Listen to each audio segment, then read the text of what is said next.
नमस्कार। आइए सुनते हैं द्रौपदी की महाभारत भाग 2। शीर्षक है कृष्णा। शायद कृष्ण और मेरी इसलिए अच्छी बनती थी क्योंकि हम दोनों अत्यधिक कृष्ण वर्ण के थे।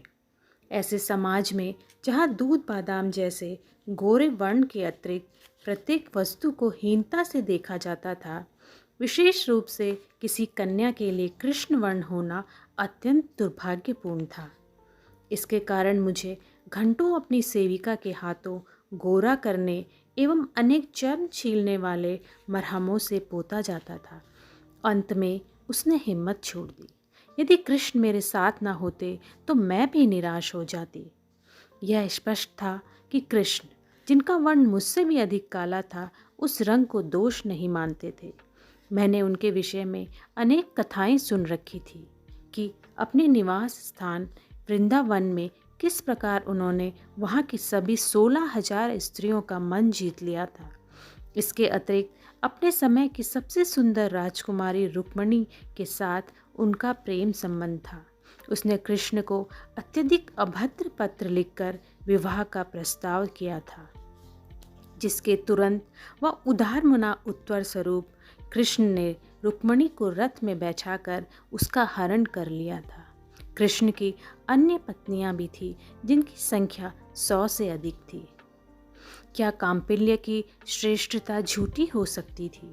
क्या श्याम वर्ण का अपना आकर्षण होता है?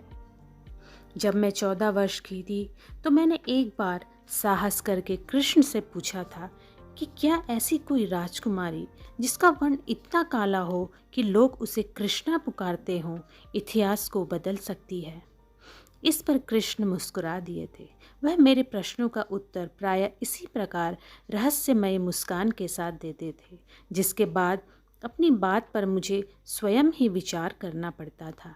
यद्यपि इस बार उन्होंने मेरी उलझन भरी व्यथा को भांप लिया था, क्योंकि उन्होंने मुस्कान के साथ कुछ शब्द भी कहे।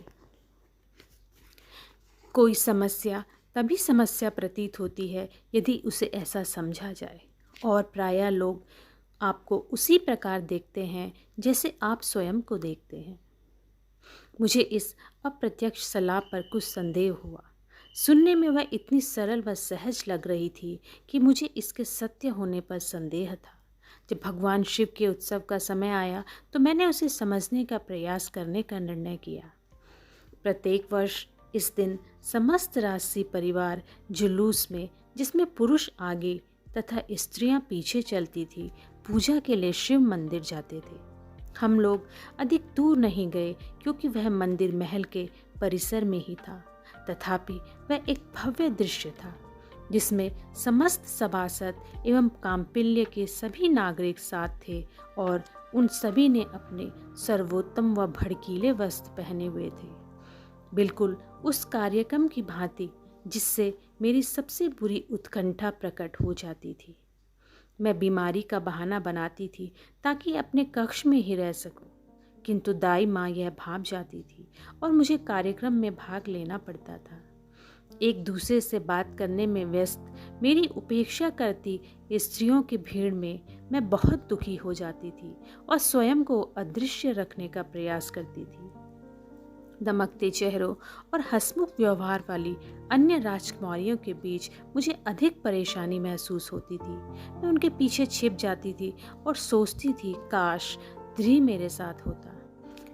कोई अतिथि अथवा नवागंतुक जो प्रायः मुझे नहीं जानता था, यदि मुझे पुकारता तो मैं लज्जित होकर हकलाने लगती और इस आयु में भी अपनी साड़ी में उलझ जाती थी। उस वर्ष मैंने दाई माँ के हाथों तैयार होना स्वीकार कर लिया। उन्होंने मुझे गहरे नीले रंग के रेशमी वस्त्र पहनाए, मेरी चोटी में फूल गूंथे और कानों में हीरे पहनाए। मैंने अपने पिता की सबसे छोटी और सबसे सुंदर रानी सुलोचना को देखा, जो थाल में भगवान के लिए पुष्प मालाएं लेकर मेरे आगे चल रही थी। मैंने उसके विश्वास से भरी चाल देखी, हल्का सा सिर झुकाकर अभिवादन देने का शिष्ट व मनोहर ढंग देखा। मैं भी सुंदर हूँ, मैंने कृष्ण के शब्दों को ध्यान में रखते हुए स्वयं से कहा।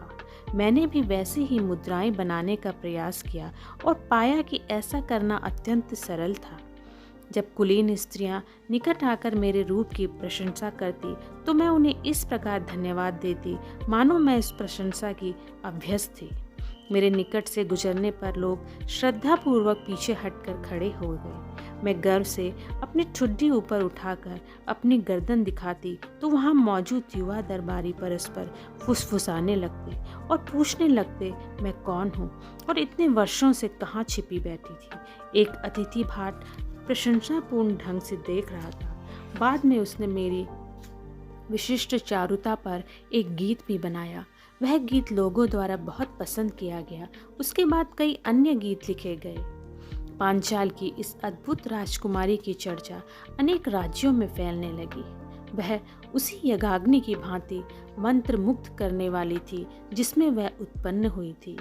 रातों रात मैं, जिसे अपनी अनभिज्ञता के कारण नकारा जाता था, अपनी सुंदरता के लिए प्रख्यात हो गई। उस घटनाक्रम में आए परिवर्तन से कृष्ण अति प्रसन्न थे। जब वह मिलने आए तो अपनी बांसुरी पर अत्यंत मोहक धुनें सुनाकर मुझे छेड़ते रहे। जब मैंने उनका आभार व्यक्त करना चाहा तो वह ऐसे बात करने लगे मानो उन्हें पता ही ना हो कि मैं किस विषय पर बात कर रही थी। कृष्ण के विषय में कई और कथाएं प्रचलित थी, जिसे किस प्रकार उनका जन्म एक काल कोठरी में हुआ, जिसमें उनके मामा कंस ने कृष्ण के माता पिता को उनके जन्म के समय ही उनकी हत्या कर देने के उद्देश्य से बंद कर रखा था। किस प्रकार अनेक कारागृह प्रहरियों के होने के बावजूद उन्हें चमत्कारिक ढंग से सुरक्षित गोकुल पहुंचा दिया गया। किस प्रकार उन्होंने अपने बाल्यकाल में एक राक्षसी को मार डाला था, जिसने उन्हें अपने स्तनपान द्वारा विष देकर मारने का प्रयास किया था। किस प्रकार उन्होंने गोवर्धन पर्वत को उठाकर अपने लोगों को अतिवृष्टि के कारण डूबने से बचाया था। मैं उन कथाओं पर अधिक ध्यान नहीं देती थी जो अधिकतर यह दावा करती थी कि कृष्ण ईश्वर का स्वरूप थे और निष्ठावान लोगों की रक्षा हेतु स्वर्ग से अवतरित हुए थे। लोगों को अतिशयोक्ति पसंद थी और नीरस तथ्यों को रोचक बनाने के लिए अलौकिकता के पुट से बेहतर कुछ नहीं था। तथापि मैंने यह माना कृष्ण में कुछ असामान्य तो था। कृष्ण हमसे मिलने अधिक नहीं आ पाते थे। उनका द्वारका में अपना राज्य था और प्रसन्न रखने के लिए अनेक रानियां थीं। इसके अतिरिक्त वे अनेक राज्यों के मामलों से संबंध रखते थे। वह अपने व्यावहारिक ज्ञान के लिए विख्यात थे और राजागण उन्हें प्रायः परामर्श के लिए बुलाते थे। जब कभी मेरे मन में कोई गंभीर प्रश्न उठता था, वह मैं धीरे से नहीं पूछ सकती थी, क्योंकि वह संसार के जटिल तौर तरीकों के लिए बहुत सीधा था। ऐसे प्रश्नों के उत्तर के लिए कृष्ण सदैव उपस्थित रहते थे। यह भी एक पहेली थी। मेरे पिता ने कृष्ण को स्वच्छंद रूप से मुझसे मिलने के लिए अनुमति क्यों दे रखी थी, जबकि वह मुझे अन्य पुरुषों और स्त्रियों से अलग रखते थे।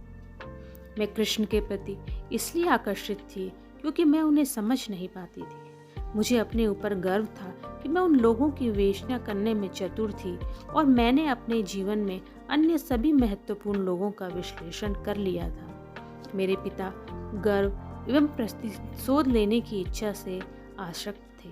उनकी सही व गलत की अवधारणा निरपेक्ष थी। वह कठोरतापूर्वक उसका पालन करते थे। इस कारण वह न्याय संगत शासक तो थे, किंतु लोगों को वह अधिक प्रिय नहीं थे। उनकी कमजोरी यह थी कि वे इस बात पर बहुत अधिक विचार करते थे कि लोग पांचाल के राजसी आवास के विषय में क्या सोचेंगे। दाई माँ को गपशप करना, हंसना, सुविधाएं, अच्छा खाना पीना और विशिष्ट संदर्भ में सत्ता पसंद थी। वह नियमित रूप से निम्न वर्ग के सेवकों और मेरे अनुमान से कल्लू को अपनी तेज तर्रार जबान से भयभीत किए रहती थी। उनकी कमजोरी थी कि वह मुझे ना नहीं कह पाती थी। मेरी जानकारी में सभी लोगों में दृढ़ सर्वश्रेष्ठ व्यक्ति था। उसके मन में मूल्यों के प्रति निष्कपट प्रेम था, किंतु दुर्भाग्यवश मजाक करने की उसे बिल्कुल आदत नहीं थी। वह मेरे प्रति बहुत अधिक रक्षात्मक रहता था। इसके लिए मैं उसे क्षमा कर देती थी। उसकी कमजोरी यह थी कि वह पूर्णतः भाग्यवादी था और उसने स्वयं को नियति के अधीन छोड़ा हुआ था। यद्यपि कृष्ण बहुरूपी थे, हमारे पिता के साथ वह विशुद्ध रूप से राजनीतिज्ञ बनकर रहते थे और उन्हें राज्य को सुदृढ़ करने हेतु परामर्श देते रहते थे। वह ध्री की तलवारबाजी के लिए उसकी प्रशंसा करते, किंतु साथ ही उसे कला को अधिक समय देने के लिए प्रेरित करते थे। वह दाई माँ को बेहिसाब प्रशंसा एवं सांसारिक परिहास से आनंदित कर देते थे और मैं किसी किसी दिन वह मुझे इतना छेड़ते कि मैं रो पड़ती थी। अन्य दिनों में वह मुझे भारतवर्ष की अनिश्चित परिस्थितियों पर आख्यान देते और यदि बीच में मेरा ध्यान भटकता तो वह मुझे प्रताड़ित भी करते थे। वह मुझसे पूछते थे कि एक स्त्री व राजकुमारी होने के नाते मैं संसार में अपने स्थान के विषय में क्या सोचती थी, और फिर वह मेरे पारंपरिक विचारों को चुनौती देते थे। वह मुझे संसार की उन बातों से अवगत करवाते थे जो मुझे कोई अन्य नहीं बताता था। ऐसे संसार जिसकी मुझे चाह थी। वह मुझे ऐसी सूचनाएं भी दे देते थे जो किसी युवती के कानों के लिए उपयुक्त नहीं थी। इस दौरान वह मुझे ध्यान से देखते रहते थे, मानो किसी संकेत को देखने की चेष्टा कर रहे हों। इस बात का पता मुझे बाद में लगा। उस समय मुझे मात्र इतना ही ज्ञात था कि मुझे उनका एक भौं को ऊपर उठाकर अकारण हंसना अत्यंत पसंद आता था। मैं प्रायः यह भूल जाती थी कि वह मुझसे आयु में काफ़ी बड़े थे।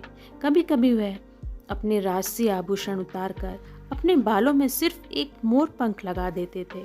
उन्हें पीले रंग के रेशमी वस्त्र पहनना अत्यंत पसंद था। उनका मानना था कि वह रंग उनके अपने वर्ण के साथ जचता था।